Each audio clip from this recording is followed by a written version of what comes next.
Et si je te disais qu'avoir une chambre apaisante pour ton bébé pourrait changer tes nuits, ton quotidien pour ne pas dire ta vie? Si, ce secret bien gardé pourrait bien être la clé pour résoudre les problèmes de sommeil de ton bébé ou encore la surstimulation. Personne n'en parle, mais une chambre apaisante pour un bébé ou un bambin, ça peut en fait transformer ses nuits. Et aujourd'hui, on va voir comment créer un sanctuaire de douceur et de calme pour eux.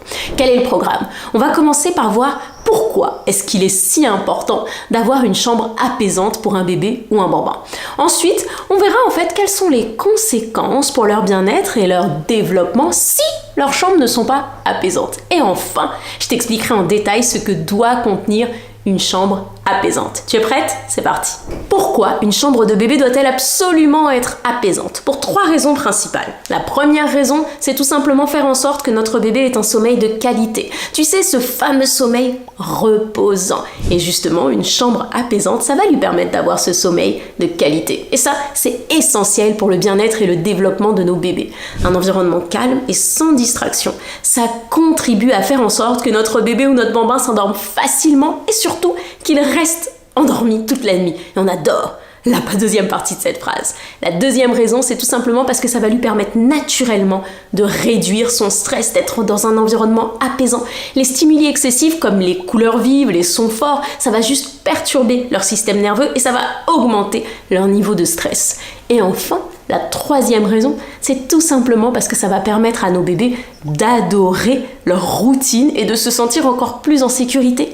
Une chambre apaisante, ça contribue à établir une routine de sommeil cohérente. En créant un environnement calme et agréable, en fait, ce qu'on va faire, c'est on va aider nos bébés à associer leur chambre à la relaxation et au sommeil. Donc une routine régulière de coucher dans une chambre apaisante, ça aide aussi nos bébés à réguler leur rythme circadien et ça les aide du coup à favoriser des habitudes de sommeil saines. J'arrive à me coucher à telle heure et je me réveille à telle heure. Donc, on résume, une chambre apaisante, ça réduit le stress de nos bébés, ça leur permet d'avoir un sommeil reposant et ça leur permet d'intégrer encore mieux leur routine.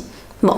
Maintenant, qu'est-ce qui se passe si on n'a pas de chambre apaisante? Est-ce que ça a vraiment des conséquences? Parce qu'on va pas se mentir, on va pas se mettre à tout ranger, à tout changer, si, il n'y a pas forcément de changement. Eh bien oui, ça change tout. Et maintenant, on va voir qu'est-ce qui se passe si la chambre n'est pas apaisante. Un bébé ou un bambin qui aurait une chambre que l'on ne pourrait pas qualifier comme étant une chambre apaisante, il pourrait tout d'abord avoir des difficultés d'endormissement. Oui, ça va rendre difficile l'endormissement pour les bébés et les bambins.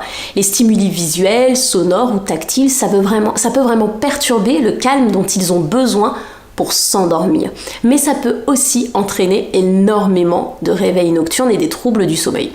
Deuxièmement, ça va tout simplement, comme on l'a dit tout à l'heure, entraîner un sommeil de mauvaise qualité, un environnement agité, un environnement surstimulant, ça va perturber le sommeil de nos bébés et ça va faire qu'en fait le sommeil de nos bébés ne va pas être réparateur et reposant. Et du coup on va le voir pendant la journée parce que notre bébé va avoir tendance à être très irritable, qu'il va beaucoup pleurer, alors qu'on aura pourtant l'impression qu'il est reposé. Troisièmement, eh bien tout simplement, on vient de le dire, irritation et niveau de stress accru. Oui, toutes ces lumières, tous ces sons, tout ce bazar, ça va tout simplement faire que bébé sera beaucoup plus irrité et anxieux toute la journée. Quatrième chose que ça va provoquer si l'environnement n'est pas apaisant, c'est tout simplement des difficultés de concentration. Tu vas avoir l'impression à chaque fois que tu lui demandes de faire une activité qu'il n'arrive pas à rester sur une activité. Et enfin, bien sûr, on pourra noter de l'hyperactivité, surtout sur les bambins ou les bébés qui sont déjà moteurs. On va avoir l'impression en fait qu'ils sont hyperactifs, qu'ils passent d'une activité à l'autre. Ça va même affecter leurs interactions avec les autres parce qu'ils vont avoir du mal à interagir, parce qu'ils passent d'une chose à l'autre.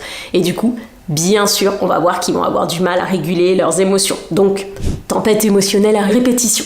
Donc maintenant qu'on a dit ça, on est d'accord qu'on a envie d'avoir une chambre apaisante. Alors c'est quoi une chambre apaisante? Une chambre apaisante, c'est un espace conçu pour favoriser le calme, la détente et le sommeil. On trouvera dans une chambre apaisante des couleurs douces sur les murs, les rideaux, les draps, les coussins. Ça concerne vraiment toute la chambre. Le tapis d'éveil, on pourra utiliser des couleurs pastel, du bleu, des nuances de bleu, de vert, du rose pâle. On va éviter les couleurs flashy qui vont perturber le sommeil de bébé.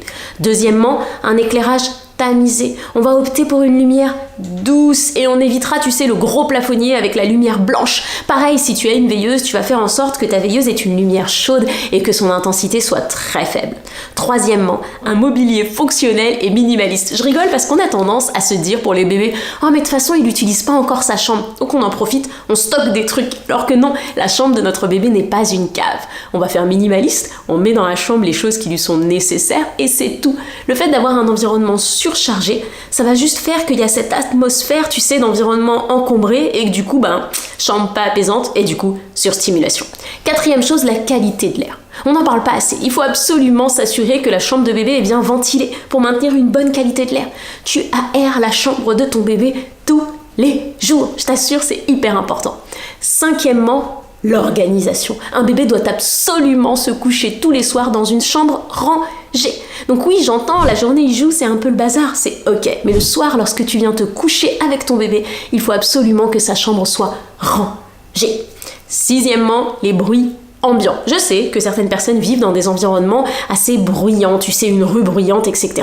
Eh bien, si on sent que ça perturbe le sommeil de notre bébé, on va essayer de couvrir ces sons au moment du coucher. Par exemple, avec des bruits blancs, ou pour les grands bébés qui sont plus réceptifs aux bruits blancs, on va tout simplement mettre une petite musique douce le temps qu'ils s'endorment.